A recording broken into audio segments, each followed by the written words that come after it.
Hey you guys, it's Voluptuously Skinny and I am here with day 5 of getting rid of the regain. How is everyone doing? I am doing pretty well today and my eating is going well, but I tell you what, my appetite has been so low. It has been so low that I have been through the day, and I think one of the other things is that I've been increasingly busy throughout the day and I have been forgetting to eat. Not a good thing.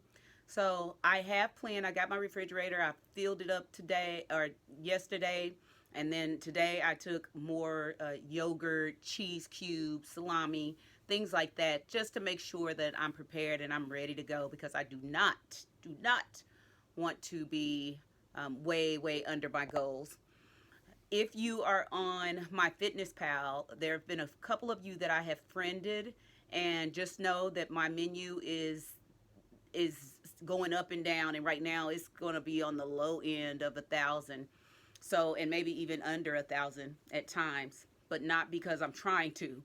So at the end of the day, right now I'm still sipping on my core protein shake because I decided that I was going to have my tuna salad for breakfast and then my shake.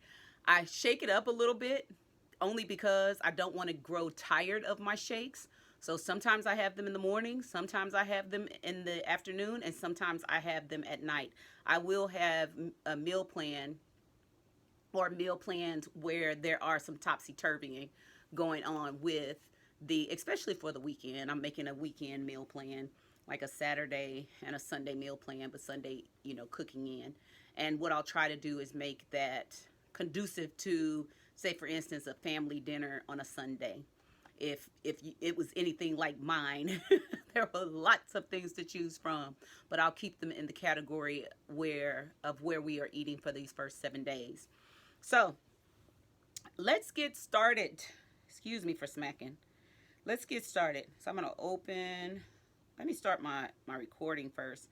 The recording may look a little different because my iPad is on the brinks, and it's on the brink of going dead, and it's not charging right now. So I had to turn it off to save some of the power so that I can go and get it fixed. So we are now recording. We're going to open the YouVersion app, go to My Plans, and let's go to Made to Crave. All right, and we are on day 5, Desperation Breeds Defeat. I was walking through the airport when an incredible aroma suddenly grabbed my attention and taunted. Do you know how happy I can make you? A candy shop had just made a fresh batch of nutty caramel popcorn. I felt my knees get weak because I love caramel popcorn. I love popcorn. I love caramel popcorn, but I especially love cheese popcorn. So I'm going to put in cheese popcorn so that it definitely fits me. What is it that makes your knees go weak? Put that in for you. I started to rationalize buying this special, thinking I can't get this flavor at home, and I'll take half home to my kids. And that moment, a new truth God taught me during my healthy eating journey popped into my mind and saved the day. Desperation breeds defeat. In the book of Genesis, the Bible tells an interesting story about twin brothers who illustrate this point. The elder son, Esau, was favored by his father, Isaac, because of his prowess as a hunter. In contrast, the younger son, Jacob, was a quiet homebody. One day, Esau returned home from an unsuccessful hunting trip, totally famished, and demanded some stew from his brother. I'll give you food, agreed Jacob, but first, trade me your birthright. Esau replied, okay, I'm so hungry, I'm about to die. So Esau traded the honors due to him as the firstborn son for a simple meal of stew. Upon first glance, it's easy to ridicule Esau's decision. I cannot imagine selling your whole birthright for a pot of soup. But I had to look at my own life and ask, what great thing have I traded for so little in return? How often do I trade healthy food for junk food? What temporary pleasure have I craved so much that I gave up lasting victory?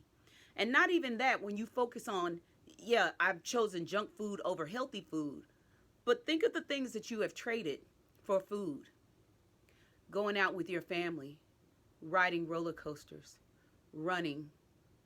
There are a multitude of things that you trade when you don't crave God, or when you're craving food.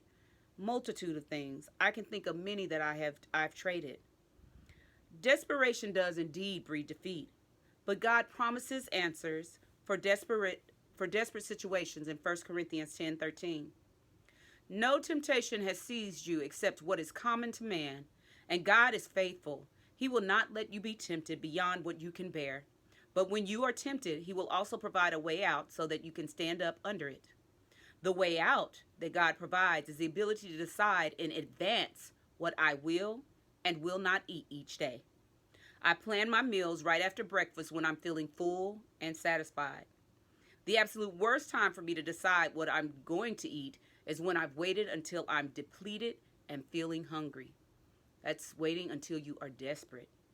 So I prepare a healthy snack to have on hand or keep in my purse. When I'm unprepared or I've rushed through a proper meal, my stomach screams for something quick, and quick options usually come in a variety of unhealthy temptations, just as I experienced at the airport. However, that day I had decided ahead of time that I would keep an apple in my purse for a snack, rather than trade my healthy progress for something like caramel popcorn. Let me be clear, I'm not saying that we should flee food. However, let me turn that back on, guys. I just got a phone call. I want to make sure we get all of that. All right. Let me be clear, I'm not saying that we should flee food. However, we must prevent the control that food can take over our lives. If we purposely begin to think before we eat, we'll be better able to see the way out that God promises when we are tempted. And remember, for the last 4 days, I've been saying, and this is the 5th day, be prepared, be prepared. Because when we're not prepared, that's when things start to become topsy-turvy. That's when we start to become desperate and we start to reach for things that that are not good for us. So anyway, you guys, let me read this. 1 Corinthians 10:13. No temptation has overtaken you except what is common to mankind. And God is faithful. He will not let you be tempted beyond what you can bear.